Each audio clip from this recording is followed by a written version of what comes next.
Hello and a very warm welcome to Money Control. It has been an unusually warm February. Here in Delhi, spring is over even before it started. And as it turns out, it's just not an aberration. It's just not a few days of warm temperature. It does seem like Delhi will have a warmer summer. And when I say Delhi, I'm talking about northern India and central parts of India because India might be going through what is known as an El Nino effect. To understand the implications of an El Nino on the economy and on India, we have with us a very insightful panel. We have with us the man of the hour, Dr. Mrutyunjay Mohapatra, Director General of IMD. He is known as the Cyclone Man of India. He has predicted cyclones and storms and saved the lives of many people. So thank you so much, sir, for joining us. We have Mr. D.S. Pai, Director, Institute of Climate Change Studies. We have Mr. Battulal Meena, retired Indian Economic Service, former advisor, Ministry of Agriculture, Mr. Devinder Sharma, an expert in agriculture, and my colleague Meena Mittal, who has been closely tracking this story. Let me begin by asking you, Dr. Mahapatra, what should we be prepared for? How bad can it get? As you pointed out, during month of February, there has been higher temperature, especially the day temperature in terms of maximum temperature. So during this month of February, especially during last 1 week, temperature was about 5 to 8 degrees Celsius above the normal over the parts of Northeast India, including Gujarat, Rajasthan, some parts of North Maharashtra, and then Haryana, Punjab, Himachal Pradesh, Delhi, and some parts of Madhya Pradesh. So it basically happened because of a typical weather situation in association with an anticyclone located over Gujarat. And with the help of that anticyclone, there was downward motion of the air. And when there is downward motion of the air, it gets heated up and temperature rises. So therefore, maximum temperature rise was realized over Gujarat, especially Saurashtra Kutch region. It was 37 to 39 degrees Celsius, warranting heat wave conditions. And thereafter, the heat got transferred from Gujarat towards northwest India because of the prevailing wind conditions in association with that anticyclone circulation. So therefore, temperature was also higher over remaining parts of northwest India and west India. But as we predicted, that anticyclone has moved away towards Arabian. Hello. And as a result, the temperature has fallen also now. But still, temperatures are about 1 to 3 degrees Celsius above normal over these plains of northwest India. So these type of fluctuations occur in the different seasons. But there is no such direct relationship. If it is hotter in February, then also it will be hotter in March or April or May. So what we do actually as a nodal agency, the early warning agency, we provide forecast in a seamless manner, starting with the seasonal forecast. For example, the summer temperature forecast will be issued by the end of this month or the first day of the March to indicate the probable temperature scenario over the country and also the probable heat wave conditions over the country in the month of March as well as during the season March, April to May. So prior to that, it is not correct to associate a direct relationship with the temperature in February with the temperature of April or May.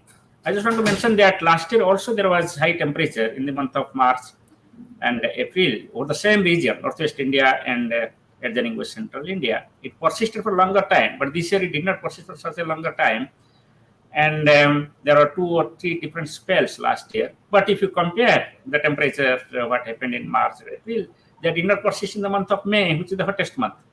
So therefore, there is no such direct relationship.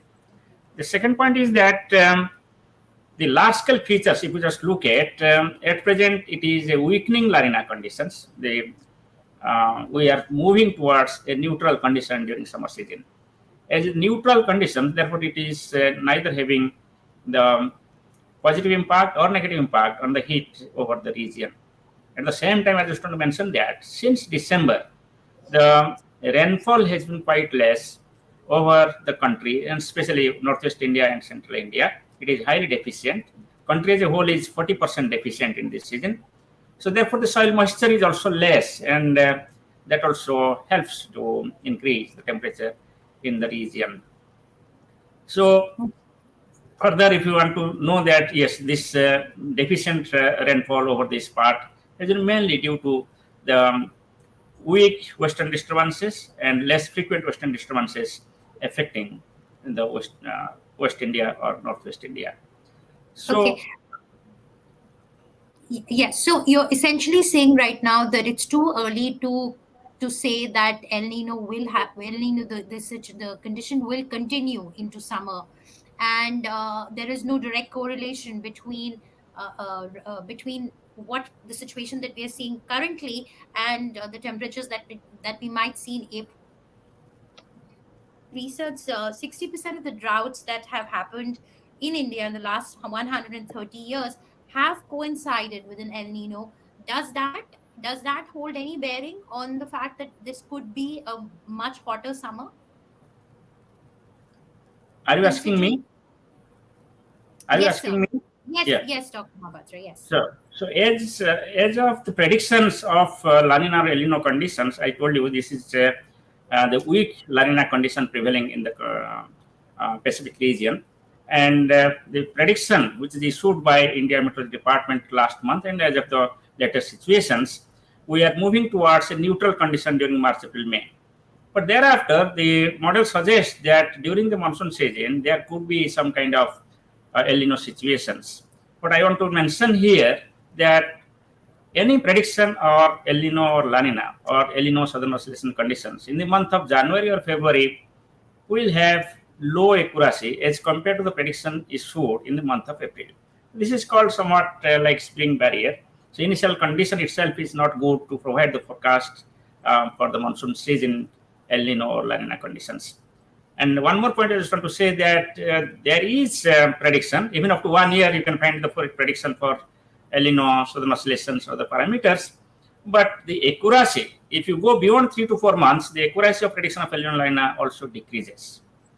And third point, I want to say that El Nino La Nina conditions are not the only conditions which influence temperature or rainfall over the region. There are other parameters, like, for example, the Indian Ocean dipole, which is also the seesaw in the sea surface temperature over the West Equatorial Indian Ocean, East Equatorial Indian Ocean. And Indian Ocean dipole is a neutral condition now, and the prediction goes that it will continue to be neutral in summer and also the monsoon season. The third large-scale factor which influences the temperature and rainfall is the snow cover. If you look at the European snow cover this year in the month of January or in the month of December, it has been quite less. As I told you, rainfall was deficient, or snowfall also has been deficient this year. And lower snow cover means that means the situation is warmer, the region is warmer.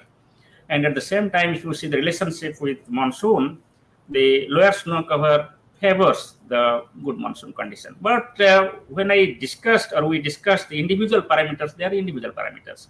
The monsoon is a large-scale process, is a large-scale phenomena occurring in entire globe, influencing the region from Japan to USA, having more influence over South Asia and Southeast Asia. So we should not consider any one of the regions to derive at a particular opinion. So I will suggest we can wait till further clarity in the month of April, when the El Nino condition prediction becomes more accurate. And second point is that it is too early while considering 3 to 4 months forecast, which is more accurate than the 1 year forecast or 6 months forecast from various global models. Okay. So I want to bring in Mr. DS Pai right now. Mr. Pai, we just heard Dr. Mohapatra who's saying that, it might be a little too early. Having said that, we do know that the finance ministry has expressed concern that if there is an El Nino, if impact, it could lead to a spiraling impact. It will have a spiraling effect on the economy, and it would not be good news for the economy. What is your research saying, Mr. Pai? What kind of a summer are we looking at in 2023?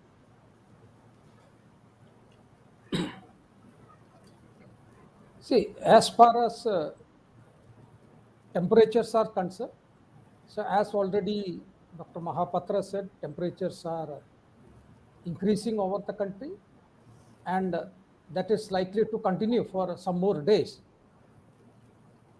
As far as the seasonal prediction is concerned, or monthly temperatures are concerned, again, there are some predictions. Many models are indicating increase in the temperature, slight, it could be above normal temperature. And that we are expecting that La Nina, and by May, it to become a neutral condition. And then El Nino conditions are expected. So many models are indicating, though as said earlier, there is a spring predictability barrier. That means generally El Nino forms over the Pacific around the spring season, and then slowly strengthens and becomes peak. Its intensity becomes peak around the winter, and then next spring season, it actually weakens. So that means in the beginning of the El Nino and end of the El Nino, generally the predictions are difficult. Once there is a slight, a formation is there, then prediction is much better.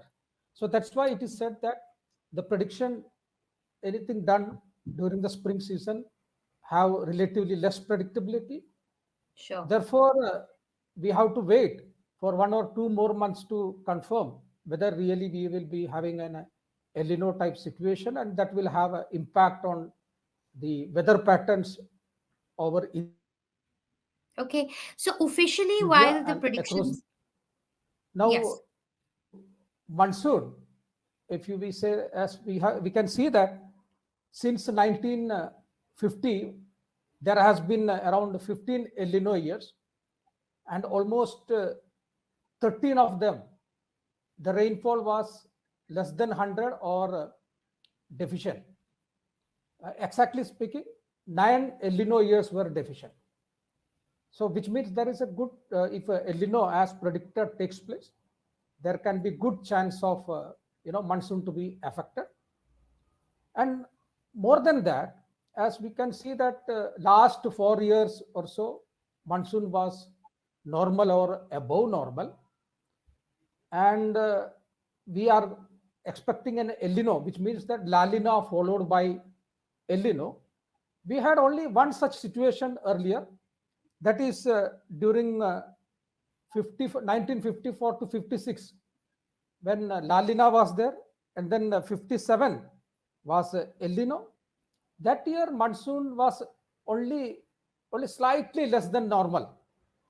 But we have to understand that at present we are passing through a below normal monsoon rainfall epoch, and in 50s we were in an epoch of above normal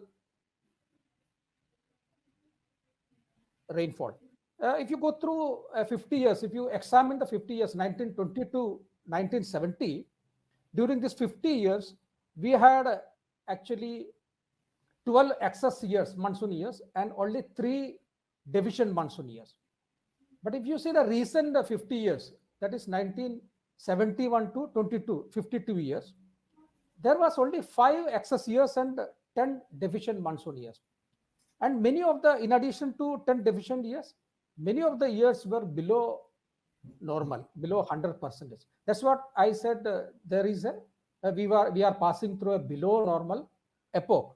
So therefore, after having a 4 good monsoon years or normal or above normal years, it looks like it is imminent that the next this year monsoon can be slightly less than 100%. But as said earlier, other parameters also will come into effect, and not only that, we also have to see this year, because still La Nina is continuing. Though it is only just a threshold, and it will take some time before El Nino get established. So we can expect only the last part of the monsoon season, that is September, the monsoon could affect by El Nino. So therefore, the first 2 months, early part of the monsoon is very important. how the monsoon will perform in the early part of the monsoon season is very important. If we get factors or other factors favors good rainfall, during the early part, the later part, the negative impact of El Nino may not be felt that much. But if early part, due to intra-seasonal variability or other factors, if early part affect, then only we will have to concern. But as I said, we have still, there is a lot of time before we can, give a strong Sure. importance to the prediction. So it is only we have to watch, closely watch, but we have to be careful.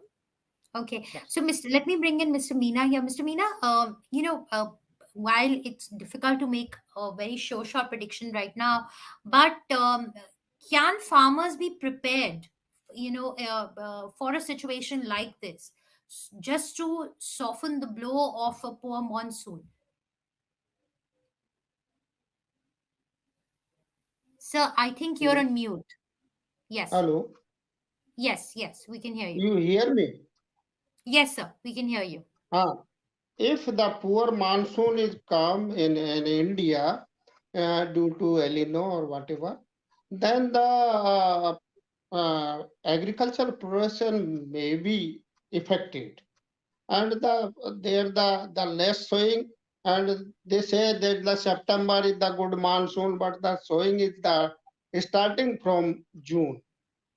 Then June thereafter the depends of the frequency of the rain or volume of the rain. That is the not the in totality. That the totality is the not the issue. The depends the agriculture depends on the frequency of the rain and volume of the rain. The some intervals. If the some are the sometimes are the long dry spell. There the much affect the agriculture production or agriculture productivity due to some in totality is the less in country wise the as a whole is a less the sowing is already but destroyed.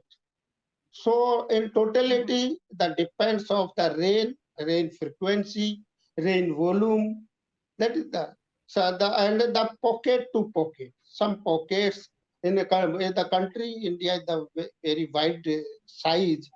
Some area is the get the in a good monsoon, good mm, uh, uh, rain. Then they're showing the some crops is there Right. and some crops is not there, so that is the depends of the totally monsoons, and if Right, the sir.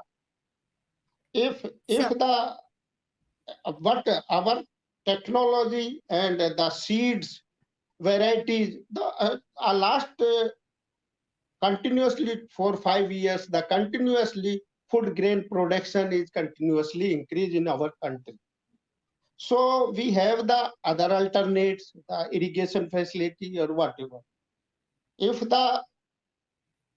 there the some less amount, but in mostly the rain-fed crops are affected.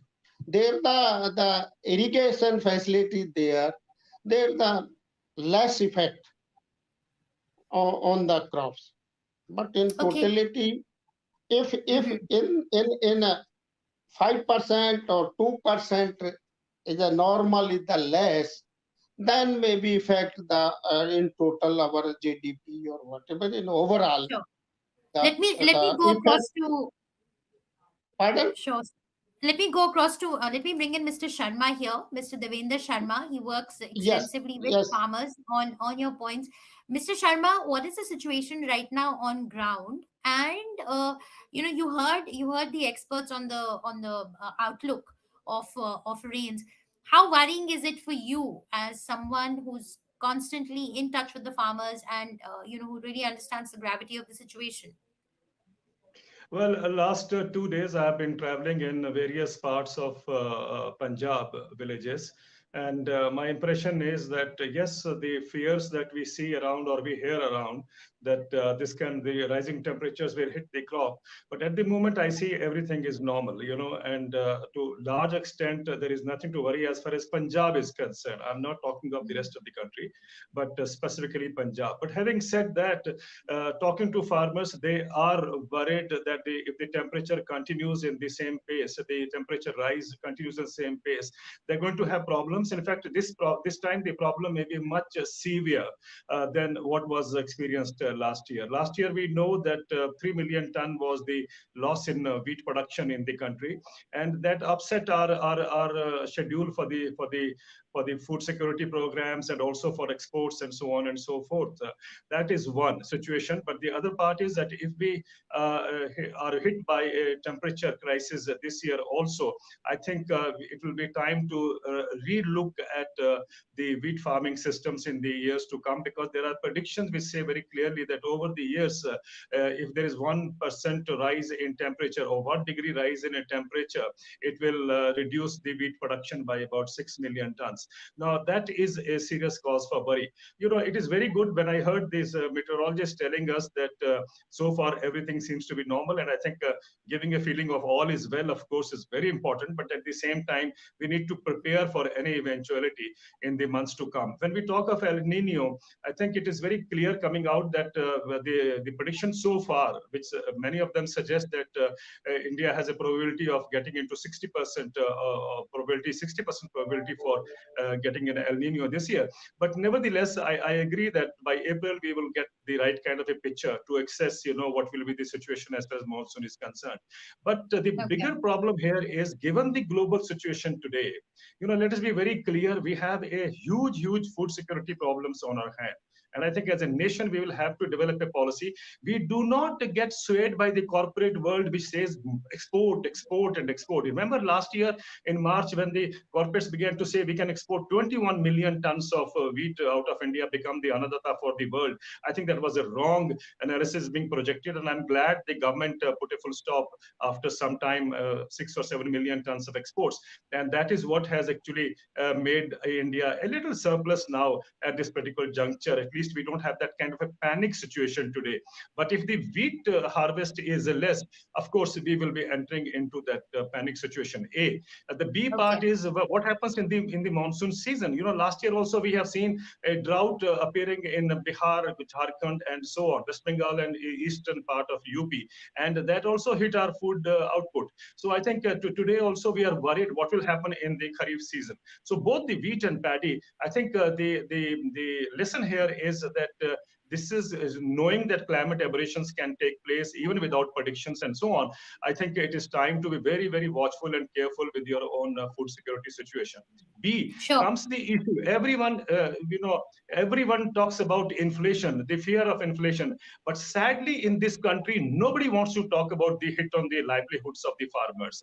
We have a monitoring committee talking about as far as the climate change and the wheat crop is concerned. We have a monitoring committee set up for that. But why can't we have a monitoring committee to look into the livelihood loss of farmers who are throwing their potato, tomato, brinjal, and every other crop onto the streets? We don't have a monitoring committee for that. That clearly shows us that we have a bias towards the consumers and we forget about the farmers. I think this has to change. And I don't know. Very valid points. Very valid points, Mr. Sharma. Let me bring in Meena here. Meena, Finance Ministry had put out a note yesterday as part of the economic financial report on the impact of El Nino. And can you tell us a little bit more about that? On what are the concerns that the Finance Ministry has raised? Yes, that's right. So in the January monthly economic review, the Finance Ministry has taken cognizance of the risks that the economy may face because of El Nino. They have mentioned that if all these predictions of El Nino, they come true, then monsoon will be deficient. And if monsoon is deficient, then definitely the farm productivity will be impacted, which will lead to higher prices and it will be a risk to the inflation. So that is a very valid point that the Finance Ministry has put. It has said that in the next financial year FY24, though the risks of inflation have reduced, they have not vanished completely. And though along with the geopolitical risks that are there, along with the supply chain disruption risks that are there to inflation, El Nino risk to the inflation is very much there, and the government thus needs to have a contingency plan. It is good that the government has recognized the risk that may be there, so that we can have a contingency plan in place. I just wanted to mention one thing. There was this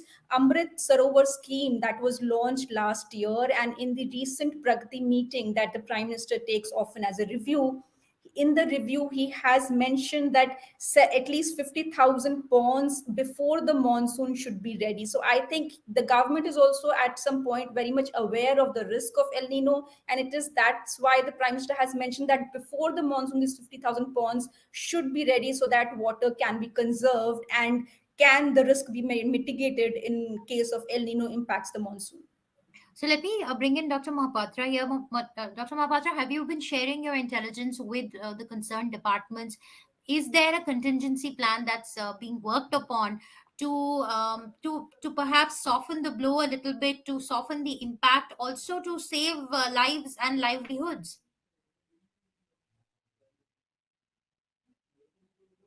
Sir, I think you're on mute.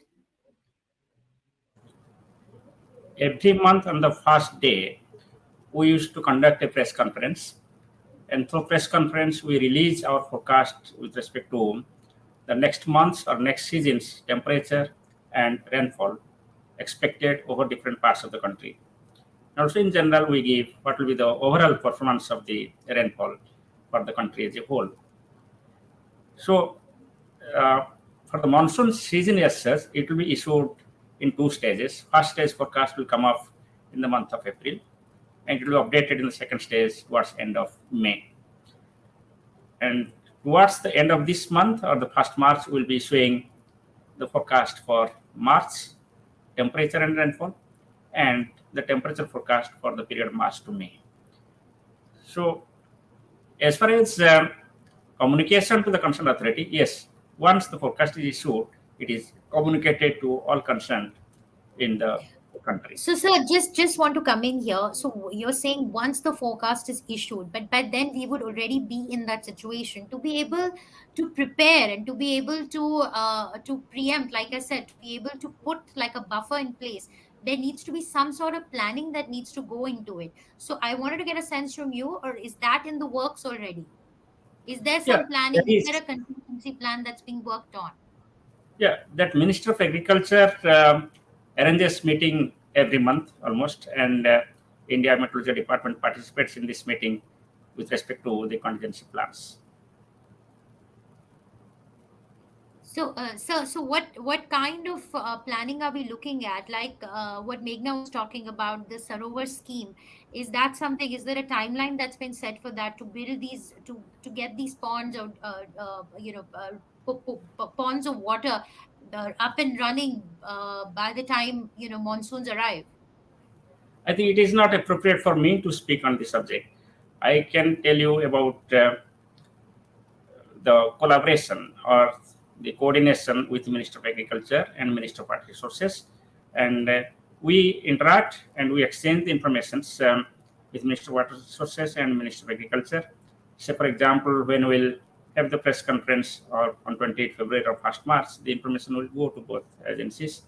And similarly, when we'll come up with the forecast in the month of April, that will also shared with all the agencies. Not only these agencies, but also the state governments. Sure. All the state governments are also provided with the forecast Okay. information. Sure. So let me quickly bring in all the other guests right now on what are the three things that we can do. What can India do to be better prepared in case there's an El Nino and in case of a deficient monsoon, because a deficient monsoon can play havoc with the economy. Let me start with Mr. Sharma very quickly. 3 points on how can we be better prepared.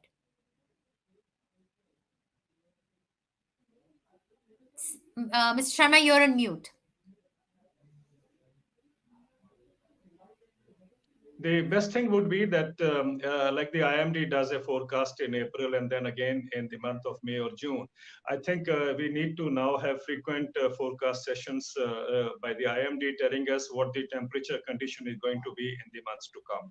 And that should be a kind of the same kind of hype or the necessity needs to be shown towards those forecasts, just like we do it for the monsoon forecast. I think that is one thing, because farmers are impacted by the temperature rise. For instance, now the reports are coming in will increase in the days to come, specifically in some crops. And of course, the heat would take away the impact on the others. But the point I'm trying to make here is that this has to be one focus where we go on for a regular kind of announcement, forewarning farmers and forewarning the government as to where we are going to land up. Secondly, is that it is easier to see there can be a kind of a preparation for that, because let's say the monitoring committee today that looking into the climate change and of course the wheat crop, I don't think it has much to do except say that yes, there is so much of temperature rise, because the crop is there. Farmers know that they have to irrigate it to build up the moisture, at least in a state like Punjab and Haryana, where the irrigation intensity is very high. This is possible. In the rest of the country, as you talked about ponds and so on, they normally it should have been there so that it could take care of that kind of a crisis. So we expect that to happen in the days to come. Third and foremost is how do you prepare for the monsoon shortfall, if at all it happens? Because in the very beginning of the season, farmers wait for the temperature or the weather or the monsoons or the rains to take place so that they can go for the initial sowing of paddy. Paddy is the most important crop there. And then, of course, if there is a shortfall after that, it hits the crop. And then you can, of course, go for contingency plan, but then you need the preparation for the preparing or distributing adequate quantities of seed for alternate crops and so on and so forth. I think that mechanism must be made transparent, and the country should know that this is what we have in preparedness if at all El Nino strikes. So I think these three factors would be very important to take care of. Okay. Let me bring in Dr. Pai. Dr. Pai, your thoughts on what can we do to be better prepared? See, as already said, that El Nino, just after La Nina, there were 4 similar cases, when at least one La Nina earlier and then followed by El Nino. All these cases, rainfall was below 100. And 3 of these 4 cases, monsoon was below 90%. So we Which have is a drought-like situation? Drought, yes, drought type of situation. Yeah. For example, year like 1951, which was followed by 1950 La Nina, and as I said earlier, 54, 56 La Nina followed by 57 followed this. It was El Nino, and then 1964 was La Nina, and then it was 1965 El Nino. Rainfall was around 19% less, and the last time 70, 71, 2 years it was La Nina, and then followed by 1972 again. And now we are facing the same situation. And now we are facing the 24. same situation. So therefore, we have to be watchful very much, and that is one thing. And in addition to that, we know that already global warming impact is there on the rainfall, and we are along with the likely El Nino impact, extreme rainfall events are there, and then a long period of a dry type of period. So that is generally associated with climate impact. So that has to be watchful. And more than that, if El Nino takes place, it becomes peaks in the winter of this year, and then again it will continue spring season of next year, 1924. If that happens, in fact, the global year itself can become warmest. Earlier was 2016 when it was a El Nino warmest year, and we may have another, that record may break in 2024. And not only that, its impact El Nino, if that there happens, continue to 24. We may have got even winter of that year also, or spring season of that also may be warmer than normal. So we have to take into all this aspect when we plan for the entire 1 year. But there is no need of panic. So because there are many other factors, so we have to look for IMD's forecast, as earlier said, first forecast in April and May. And in addition to that seasonal forecast, IMD also provides, or many agencies are providing extended range forecast for the next 2 weeks, which have got a much better skill. And then also already talk about short range forecast of 4 days or to 10 days. So all this has to be taken into account when we plan for agriculture activity, day-to-day agriculture activity. If that can be done, decision making in agriculture can be better, and we can save its impact even that happens. Sure. Mr. Meena, let me bring you in here. What's the kind of planning that you think that the Department of Agriculture needs to be doing right now? Then the monsoon season starts, the government taking the drought management groups that closely watch. There the state government is also participate and closely watch there the drought like situation. Then they make the contingency plan in advance, and the distribution of the seed kits and what the advisory in time to time for farmers. That is that types of the happens in future. Then in advance government continuously June to October the closely weekly closely watch of this type of situations. And when the in the requirement the state wise closely watch, then the state asked to make a contingency plan, and there the some according to drought manual. Then they start and closely watch with the Mahanovis satellites forecast centers is also, and IMD is there. All departments is there and closely watch. They make the they continuously watch, and high yield variety is also provided, and short duration variety is also provided to the farmers, so they the less effect the drought or the other parameters. So Sure. my submission, the government is the closely watch. When the IMD forecast come, the government in our government the best do the shortage of the impact, and the state is also coordinate. Sure. So let me bring in Meghna here on government preparedness. Meghna, anything else that you picked up on how is the government planning to be better prepared? Because it does look like we're going to have a bad summer. Meghna, you're on mute. Yeah, first of all, I think the Fasal Bima, the crop insurance scheme that is there, so that should prove a very good safeguard because it ensures the farmers against all the vagaries of nature that impact the crop because of this climatic conditions. Secondly, if their Niti Aayog is working on strengthening the district level contingency plan so that in case there should be some varieties that the farmers can move from one to another crop, if there are some varieties that can be sold can be sown at a delayed time. So that is another thing. Thirdly, if there is a rainfall deficit but the distribution of the rainfall is not impacted, then I think it may not impact the farm productivity that much, and it will automatically prove as a safeguard against the impact of El Nino. Okay, thank you. Thank you so much, Meghna, for that analysis. And a big thank you to all our panelists. Dr. Mohapatra, we are all eagerly awaiting your forecast.